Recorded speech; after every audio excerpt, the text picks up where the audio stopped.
Hey guys, how y'all doing? So I was taking my time to collect my thoughts on what I thought about this affirmative action ruling and how I felt it was affecting our country and people around us. I'm better with video and talking than I am with actually typing stuff out. So, I heard some people talking about, okay, well, it's good. We don't really need diversity, equity, and inclusion and belonging no more. Like we're in a post-racist society, and we don't need these sort of things anymore. And it's not that anybody that's a minority wants affirmative action to say that we got in because of the color of our skin. That's not the point that people are trying to make.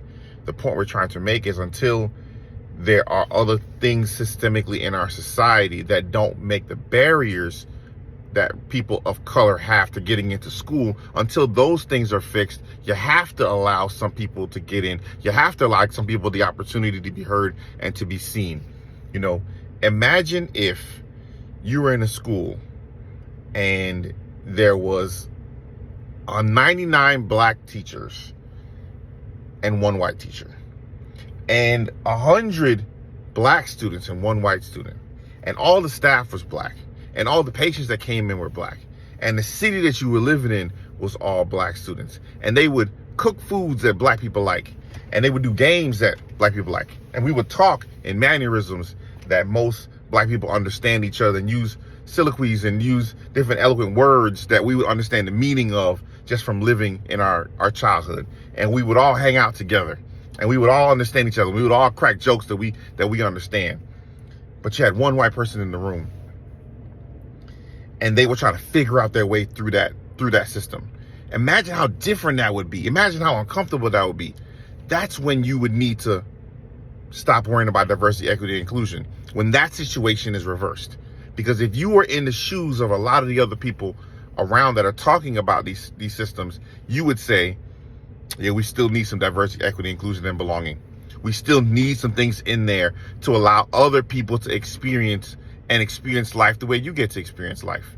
And it's not that our lived experiences that make us so different. It just makes us unique. It makes us our own person. We bring a different set of things to the table, but we use those same things when we go out into the world, when we go back into patient care, that we can be able to connect and engage with those patients to allow them to be more compliant with their medication, to allow them to be like, you know what, I see you, Mrs. Smith.